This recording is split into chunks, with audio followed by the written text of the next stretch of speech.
Hey CCO students, welcome to LoveHate episode 4. We're here with Jenn. Hello. I'm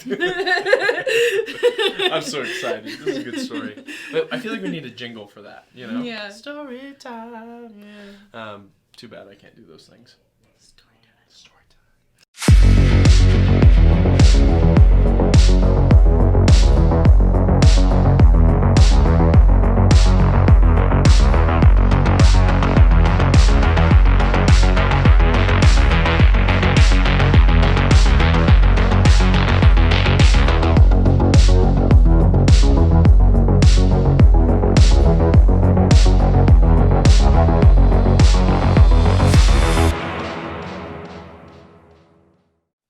So as you guys know, we've been talking about love-hate all week. And this series, this conversation really is about moving us from hate to love in all the relationships in our life. Today is Thursday, which means it's story time. Story time. Jenn, we were talking recently, there was something that happened in your family. Mm-hmm. And it was actually your grandpa passed away, right? Mm-hmm. Can you tell us a little bit about that? Yeah. So back in, it was November. Yeah. I found out that my grandpa was really sick. And by sick, not like he had COVID, but like he was kind of in his last weeks or days. Yeah, he was getting ready to pass away. Yes. I'm like going kind of crazy mentally, like, I don't know, do I need to go back to Kansas? Do I need to just figure everything out here? What do I need to do? And then ended up going back home, surprising my family for Thanksgiving because I wasn't going to do that. Booked my flight and still surprised my family actually at the hospital where my dad was waiting in the waiting room and my mom at home and everything. Went there and I was able to have a week with my grandpa, seeing him. But which is kind of unusual. Yes. This is your dad's dad, biologically. But for most people, if your grandpa's dying, spending a week with them in kind of like the last week is normal. But for you, that wasn't super normal. Can you tell us a little bit about that? So we haven't had the best relationship growing up. I didn't really get to know my grandfather until probably my freshman year. You're about 14, 15. Yeah, of high school. We were really distant because of a lot of things that happened in my dad's life.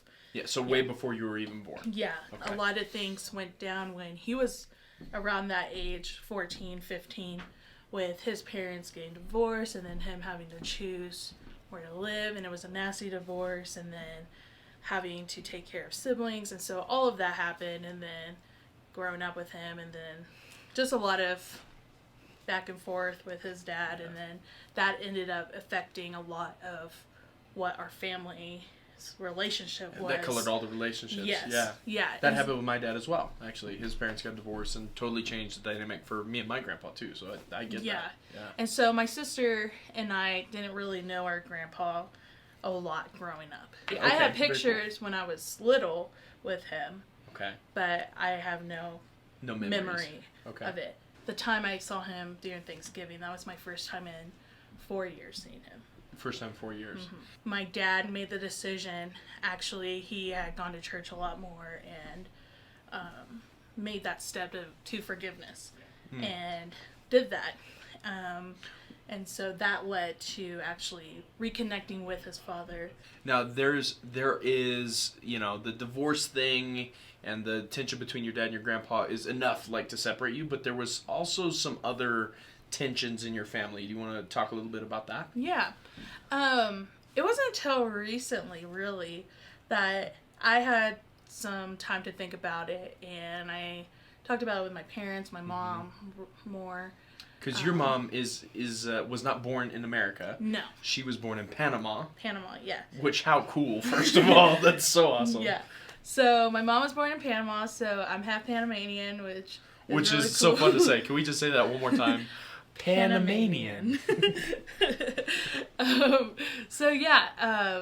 She actually got her U.S. citizenship in 2014. Okay. So that was a pretty cool ceremony to go to. Which is hard. Like, Yeah. you gotta, like, it's, like, I don't know if I could pass the citizenship test. Oh my gosh, yeah. For probably 5 months, my sister, my dad, and I were learning with her. You were just listening to lessons about the U.S. Yeah, there was rarely any music because when she wasn't working, that was what she was doing. She was learning, yeah. Yeah. So Mom came from Panama. She Yes. was an immigrant, which is super cool. And she met your dad, and they fell in love. Yes. A good old-fashioned American love story. Yes. And then what happened? Like, there was some tension around that falling in love piece. Yeah, so she came mainly to America to learn English. So she came on a student visa, actually. Oh, cool. Then she met my dad, and they were planning to get married, and they got married. But what happened was that there was some tension between my dad's father and my mom. Not that my mom didn't like him. It was more that my grandpa didn't really like my mom, more so because she was different.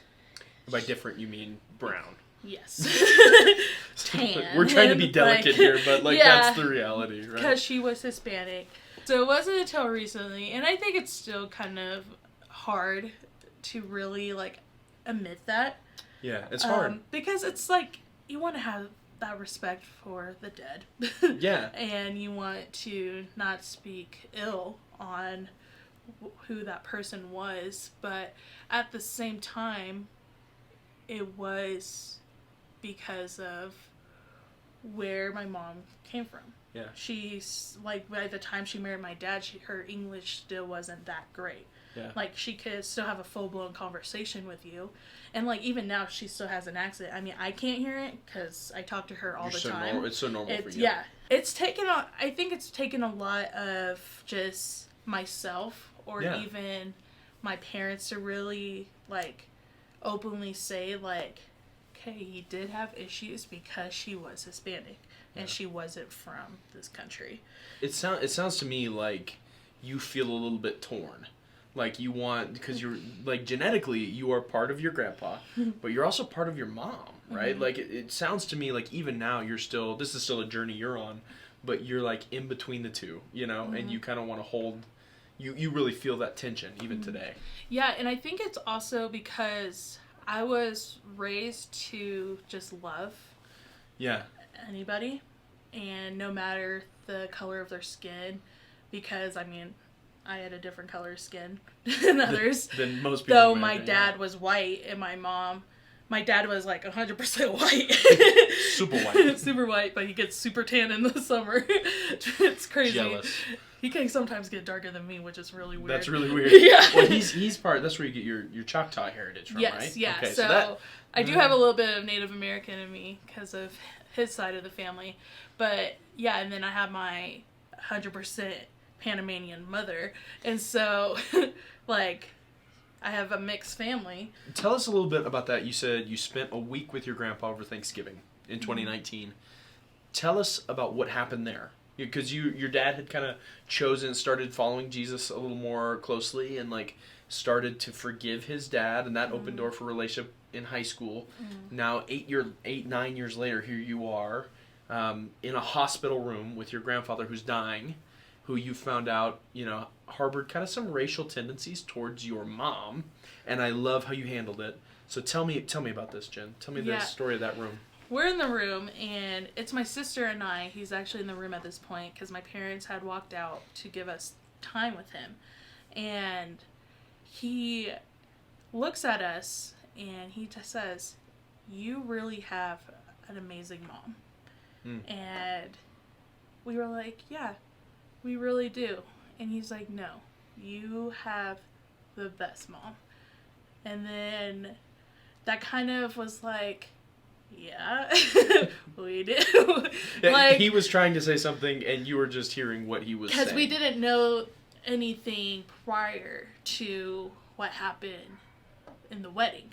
Oh, okay. And what had happened was, what I had just recently kind of found out was, he was kind of trying to talk my dad out from marrying my mom.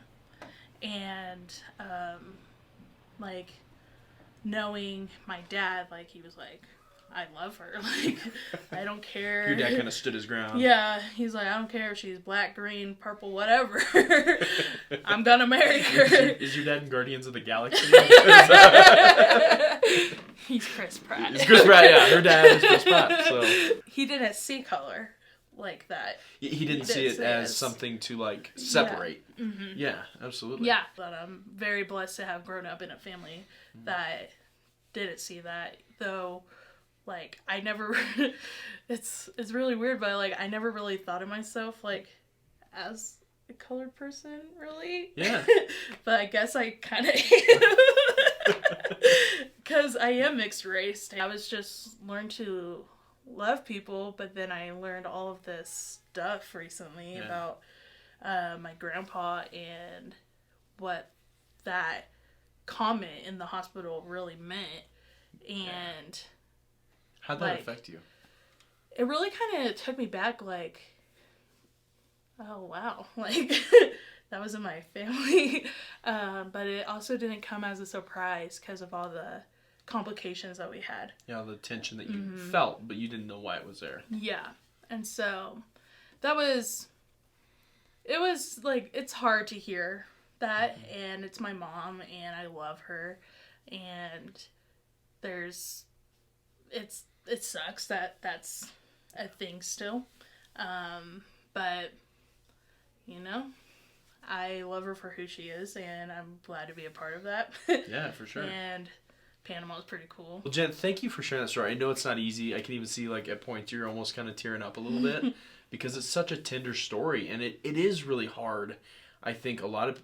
My wife's reading a book right now, and she's like, some of the reason why we have such a hard time talking about race or ethnicity is because for so long we've labeled being racist as bad. And so we've not just called racism bad, but we've called racist people bad people. Because for us, racist people lived a long time ago, right? They were slave owners. They were slave traders. Those people were bad. And then I think we bring that into the present day. And instead of dealing with a person like how you did, like as my grandpa, who I have to love and treat him where he's at and help him move, even if it's in his last days, move one step closer to Jesus, we have to do that. And I love that you didn't throw the baby out with the bathwater, that you stood in the middle of a Panamanian mom and a white grandpa, and you loved both sides, and you tried to be Jesus in that situation. So thank you. For one, just for sharing with me how that made you feel, and for two, like sharing with us, and like three, just being such a great representative of Jesus. It's so cool. Thank you. You're welcome. Well, guys, thanks for joining us for story time. If you've got questions, comments, thoughts on anything that we've been talking about, please send us a DM. We'd love to get together with you and chat through or process. We know these are not easy things.